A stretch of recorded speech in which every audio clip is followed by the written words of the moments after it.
Welcome to NXT The Game, Season 1, Episode 14. We are just 2 shows now away from NXT TakeOver Glory. Let's go ahead and get into tonight's event.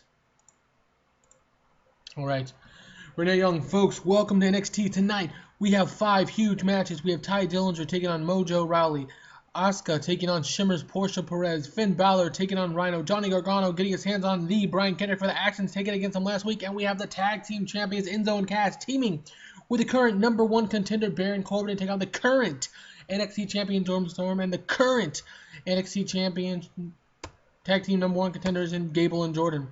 That's a mouthful, Renee. You're going to need an oxygen bar after that. We head straight to the action, though. We're going really heavy on matches the last couple weeks. We have been getting us ready for TakeOver Glory. So let's see what happens. In an extremely short match, Brian Kendrick defeated Gargano in 5 minutes with a sliced bread #2.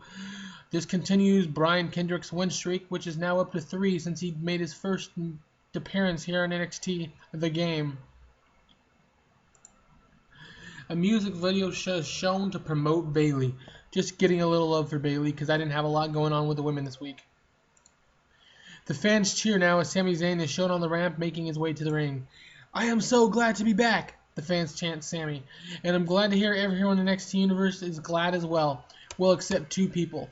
The fans chant Eva sucks, Tyler sucks. It's nothing personal, Tyler. I'm just roaring and ready to go. I can't wait because in 2 weeks at Glory, we are going to get in Zayn." A short, quick promo just to let everyone know that Sami's back. The Beautiful Alliance storyline has advanced. The scene shows Triple H and Scott Hall getting out of a limo. Those guys like to ride in style like only the Clique does. See what's next. In an extremely short match, Dillinger defeated Rawley in 3.5 minutes with Hangman's neckbreaker. Mojo Rawley was off his game again. I've been trying to push Ryder and Mojo in singles matches, even though they've predominantly taken losses, but it's apparently becoming more evident to me that maybe the Hype Bros need to stay in tag team action.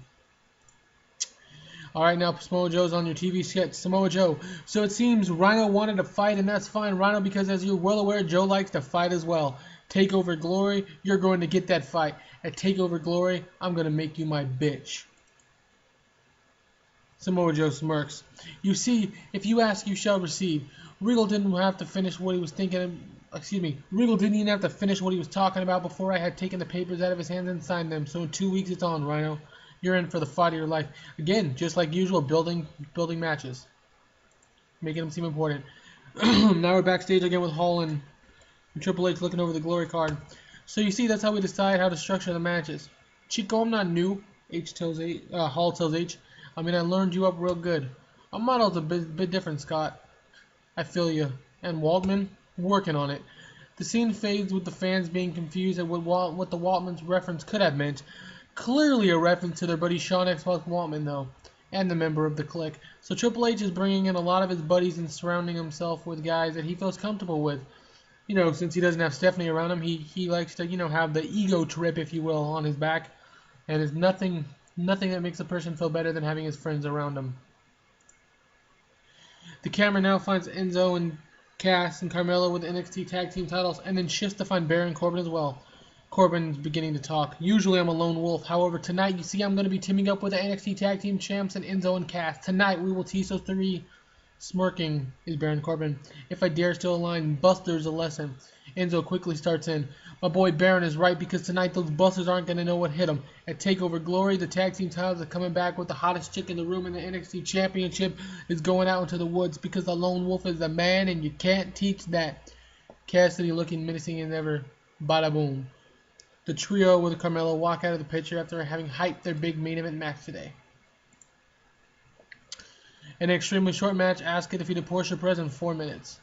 This was just getting the women onto the card. Portia Perez continues to be the jobber to the stars in the women's division, considering she's just on loan from Shimmer and she's really good in ring. Next, the camera finds James Storm with Chad Gable, the other half of the main event. "I'm not going to sit here and try to be flashy," says Jorms, spinning off to the side, "and my partners tonight aren't going to either. Gable and Jordan just go with it. You see, tonight, we're walking to the ring for the main event and kicking some ass. Sorry about y'all's damn luck." The scene ends with Gable and Jordan having gotten unexpectedly hyped up from the way Jorms led the way.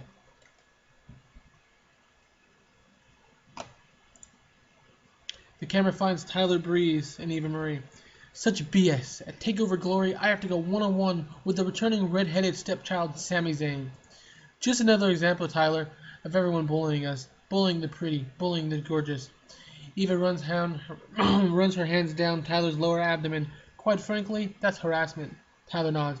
But to prove there's no hard feelings, Tyler now picks up where Eva left off. I'll just dispose of Sami Zayn in infamous blue still fashion. 1, 2. Tyler stops and poses. Eva Marie finishes. 3. Eva leans in and starts making out with Tyler as the scene fades.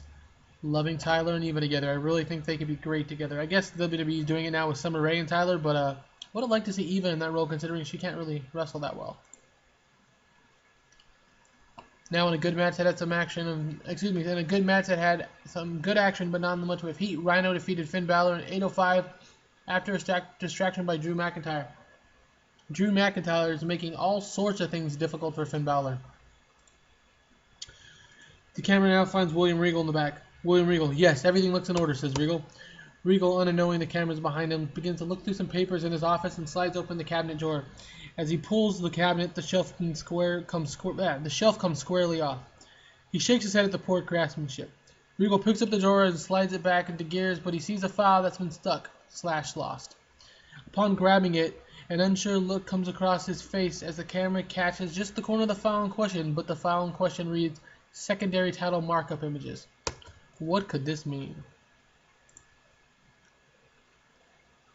In a match that had average crowd reaction, some decent in reaction, James Storm and Jason Jordan and Gable defeated Baron Corbin and Enzo and Colin, Cassidy in 12 minutes when Storm defeated Enzo via the 8-second ride.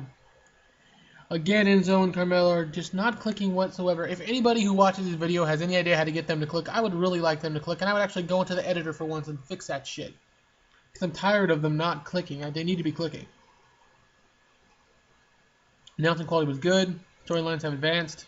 NXT's over this week, folks. We got one more show before, yes, I know. We have one more show before the big home. Oh, this was a horrible show for us. Loss of popularity in 11 regions. Ouch. Hopefully we can pick it up next week. NXT The Game, 15, 14, 15 next week. See what happens. But this was not a great show, unfortunately, guys. Sorry about that. Till next time, Mike signing off.